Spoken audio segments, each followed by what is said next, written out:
नमस्कार दोस्तों। क्या हुआ जब अयोध्या में प्रकट हुआ साक्षात पुष्पक विमान। राम मंदिर में काम कर रहे मजदूरों ने जब यह नजारा देखा तो सभी के पैरों तले जमीन खिसक गई। 22 जनवरी प्राण प्रतिष्ठा से पूर्व अयोध्या में इतने बड़े चमत्कार का होना सभी को आश्चर्य में डाल रहा है। कुछ लोगों ने इसके साक्षात दर्शन किए हैं, जिन्होंने अपनी आंखों देखी। जो बताएं उसे सुनकर आपकी भी रोंगटे खड़ेडे हो जाएंगे।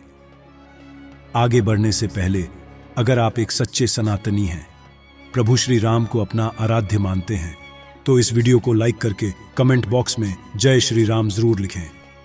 दोस्तों, 22 जनवरी 2024 को रामलल्ला अयोध्या के नए भव्य मंदिर में विराजमान होंगे। इस शुभ कार्यक्रम के लिए पूरे देश में निमंत्रण बांटा जा रहा है। शहर से लेकर गांव तक घर घर अक्षत वितरण में बच्चों से लेकर बड़े तक सहयोग कर रहे हैं। यहां तक कि महिलाएं भी घर घर जाकर अक्षत और श्री राम की अयोध्या की फोटो वितरण कर रही हैं। अयोध्या में राम मंदिर में भगवान राम लल्ला की प्राण प्रतिष्ठा कार्यक्रम की तैयारियां तेजी से की जा रही हैं। इस कार्यक्रम को बेहद भव्य बनाने के लिए कोई कसर नहीं छोड़ी जा रही है। इस बीच राम मंदिर निर्माण का कार्य भी तेजी से किया जा रहा है। मंदिर निर्माण में जो लक्ष्य लिया गया था उसमें लगभग 80% कार्य हो चुका है। 70 खंभों पर मूर्तिकारी का काम चल रहा है। पिछले दिनों त्योहार की वजह से यह धीमा पड़ गया था, लेकिन अब वह भी तेज गति से पूरा हो जाएगा। निर्माण कार्य जल्द से जल्द पूरा करने के लिए सभी मजदूर रात दिन मेहनत कर रहे हैं। लेकिन 10 जनवरी की रात कुछ ऐसा चमत्कार हुआ जिसे देखकर सभी मजदूरों के होश उड़ गए। जब रात्रि के समय सब मजदूर अपना काम निपटाकर तंबू में सो रहे थे, उसी समय अचानक से उन्हें वहां कुछ हलचल महसूस हुई। सुरेश नाम के एक मजदूर ने जब तंबू से बाहर झांक कर देखा तो उसे राम मंदिर के परिसर कुछ अजीब सी पीली चमकती हुई चीज दिखाई दी। उसने अपने साथियों को जगाना चाहा, लेकिन कोई भी उसके साथ नहीं आया। जब हिम्मत करके सुरेश जब राम मंदिर परिसर में पहुंचा तो वहां का नजारा बहुत चौंकाने वाला था, क्योंकि वहां पर उसे एक बहुत ही दिव्य चमत्कारिक विमान दिखाई दिया, जिसका आकार मोर के समान था, जो दिखने में काफी सुंदर और तेज से परिपूर्ण था, जो कि राम मंदिर परिसर में पिछले क्षेत्र में उतर रहा था। लेकिन उस विमान को नियंत्रित कौन कर रहा था यह समझ नहीं आ रहा था, क्योंकि उस विमान में इतना तेज था कि सामान्य आंखों से नहीं देखा जा सकता था। लेकिन समझ में कुछ ऐसा आ रहा था मानो स्वयं साक्षात भगवान राम पुष्पक विमान के माध्यम से अयोध्या में उतर रहे हों। सुरेश ने यह चमत्कार अपनी आंखों से देखा, लेकिन अचानक से ही वह बेहोश हो गया, क्योंकि वह उसके तेज को कुछ सहन नहीं कर पा रहा था।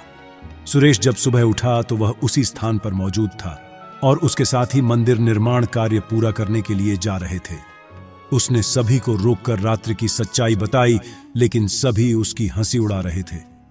लेकिन सुरेश मन ही मन समझ चुका था कि प्रभु श्री राम अयोध्या आ चुके हैं। ये उसके लिए सौभाग्य था कि उसे इतना सुंदर दृश्य देखने को मिला, जहां शायद उसने साक्षात पुष्पक विमान के दर्शन किए थे।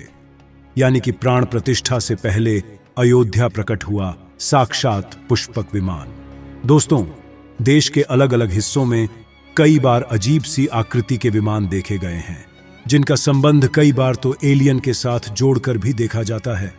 यानी कि अयोध्या में उस रात्रि को मोर की आकृति का विमान देखना वास्तव में प्रभु श्री राम का ही कोई संदेश हो सकता है। लेकिन क्या यह विमान सचमुच में पुष्पक विमान है? इसकी आखिर क्या गारंटी है? इसे समझने के लिए हमें पुष्पक विमान के रहस्य को अच्छे से जानना पड़ेगा। आगे हमारे YouTube चैनल माइंडेड मैन पर आपको पुष्पक विमान का रहस्य बताएंगे, जिसे समझकर आपको यकीन होगा कि अयोध्या में पुष्पक विमान का प्रकट होना कलयुग का सबसे बड़ा चमत्कार है। रामायण पुष्पक विमान का जिक्र है, जो पहले कुबेर के पास था। इसके बाद रावण ने उसे अपने सौतेले भाई कुबेर से लंका समेत बलपूर्वक हथिया लिया था। फिर रावण इसी के जरिए कहीं भी आता जाता था। रावण को हराने के बाद यह विमान श्री राम के पास आ गया।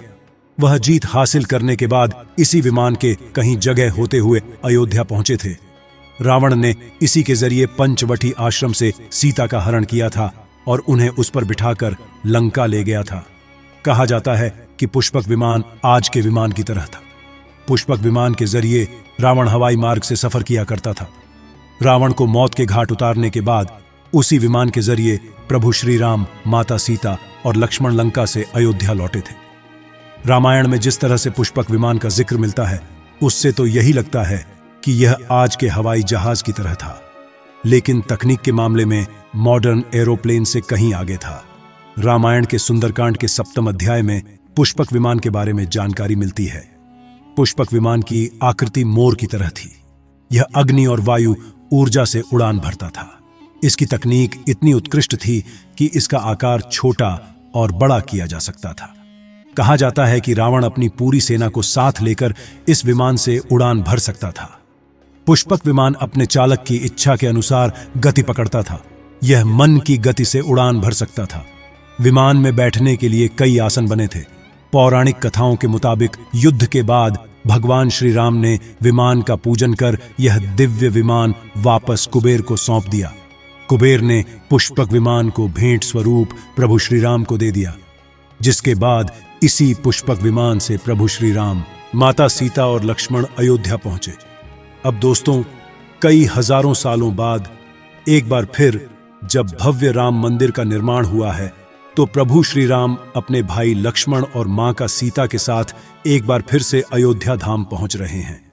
वह भी अपने इसी पुष्पक विमान पर, जिसका नजारा वहां के मजदूर अपनी आंखों से देख चुके हैं। रामायण के प्रसंग में कहा गया है कि जब माता सीता को हरण करके रावण ले जा रहा था, तो रास्ते में जटायु ने अपने चोंच से रावण को चोट पहुंचाई थी। उस समय रावण पुष्पक विमान में ही मौजूद था। इसके बाद रावण ने तलवार से जटायु को लहूलुहान कर दिया था। जटायु घायल होकर जमीन पर गिर गए। जब सीता को खोजते हुए राम पेड़ पौधे और पक्षियों से पूछते जा रहे थे, तो रास्ते में घायल जटायु से मुलाकात होती है। मरणासन्न पड़े जटायु ही राम को बताते हैं कि रावण सीता को हरण करके किस दिशा में गया है। लेकिन जब साक्षात प्रभु श्री राम पुष्पक विमान में अयोध्या आ चुके हैं, तो भला उनके परम भक्त जटायु कैसे पीछे रह सकते हैं।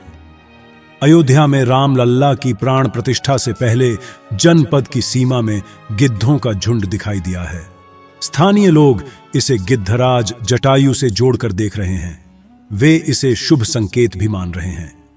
मिल्कीपुर तहसील क्षेत्र के गांव धरौली में पिछले 10-1-2 दिनों से गिद्धों का झुंड वास कर रहा था।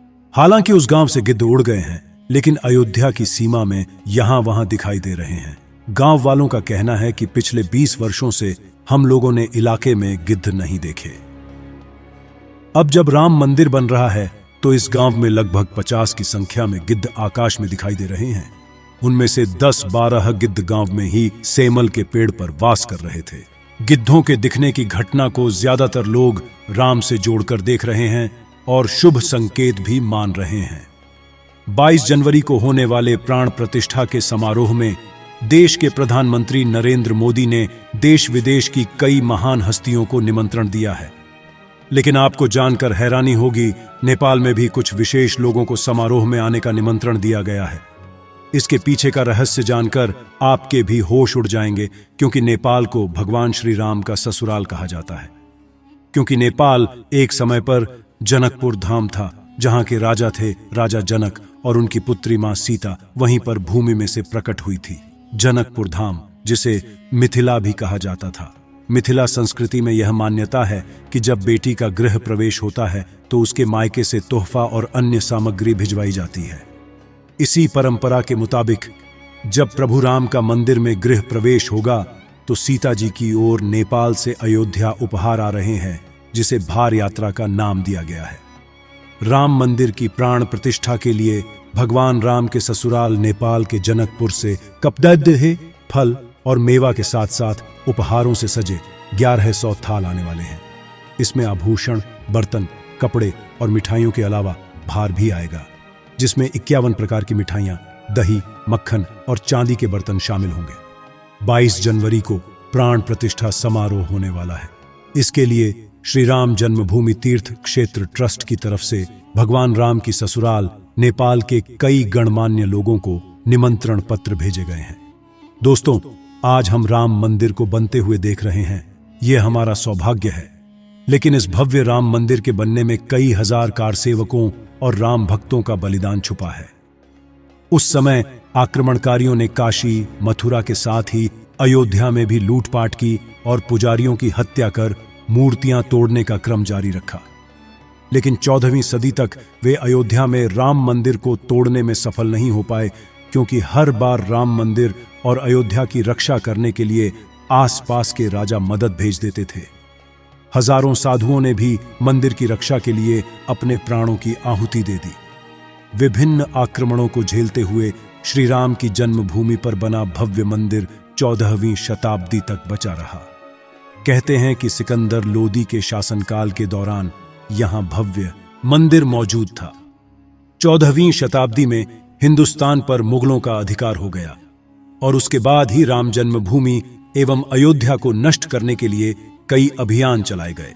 1527 और 28 में इस भव्य मंदिर को तोड़ दिया गया और उसकी जगह बाबरी ढांचा खड़ा किया गया। कहते हैं कि मुगल साम्राज्य के संस्थापक बाबर के एक सेनापति ने बिहार अभियान के समय अयोध्या में श्री राम के जन्म स्थान पर स्थित प्राचीन और भव्य मंदिर को तोड़कर एक मस्जिद बनवाई थी। 19 जनवरी 1885 को हिंदू महंत रघुबीर दास ने पहली बार इस मामले को फैजाबाद के न्यायाधीश पंडित हरिकिशन के सामने रखा था। इस मामले में कहा गया था कि मस्जिद की जगह पर मंदिर बनवाना चाहिए, क्योंकि वह स्थान प्रभु श्री राम का जन्म स्थान है। वर्ष 1947 में भारत सरकार ने मुसलमानों को विवादित स्थल से दूर रहने के आदेश दिए और मस्जिद के मुख्य द्वार पर ताला लगा दिया गया, जबकि हिंदू श्रद्धालुओं को एक अलग जगह से प्रवेश दिया जाता रहा। लेकिन सन 1917 में एक ऐसा चमत्कार हुआ जिसे देखकर मुसलमानों की भी आंखें खुल गईं। यह रामलल्ला का बहुत बड़ा चमत्कार था कि मस्जिद के अंदर से अचानक ही रामलल्ला की मूर्ति प्रकट हो गई।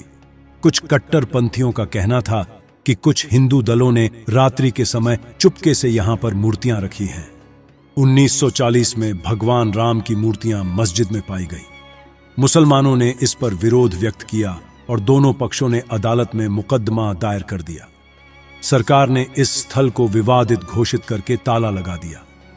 30 अक्टूबर 1990 को हजारों राम भक्तों ने मुख्यमंत्री मुलायम सिंह यादव द्वारा खड़ी की गई अनेक बाधाओं को पार कर अयोध्या में प्रवेश किया और विवादित ढांचे के ऊपर भगवा ध्वज फहरा दिया। लेकिन 2 नवंबर 1990 को मुलायम सिंह यादव ने कारसेवकों पर गोली चलाने का आदेश दिया, जिसमें सैकड़ों राम भक्तों ने अपने जीवन की आहुतियां दी। सरयू तट राम भक्तों की लाशों से भर गया था। इस नृशंस हत्याकांड के बाद अप्रैल 1991 को उत्तर प्रदेश के तत्कालीन मुख्यमंत्री मुलायम सिंह यादव को इस्तीफा देना पड़ा। उस समय कोठारी बंधुओं के बलिदान की चर्चा खूब रही।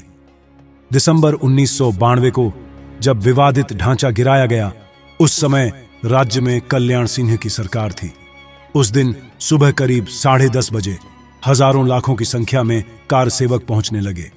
दोपहर में 12 बजे के करीब कारसेवकों का एक बड़ा जत्था मस्जिद की दीवार पर चढ़ने लगता है। लाखों की भीड़, दास को संभालना सभी के लिए मुश्किल हो गया। दोपहर के 3:40 पर पहला गुंबद भीड़ ने तोड़ दिया और फिर 5 बजने में जब 5 मिनट का वक्त बाकी था, तब तक पूरे का पूरा विवादित ढांचा जमींदोज हो चुका था। भीड़ ने उसी जगह पूजा अर्चना की और रामशिला की स्थापना कर दी। मुख्यमंत्री कल्याण सिंह का साफ आदेश था कि कार सेवकों पर गोली नहीं चलेगी। इस महान कल्याण सिंह जी को हम शाश्वत प्रणाम करते हैं।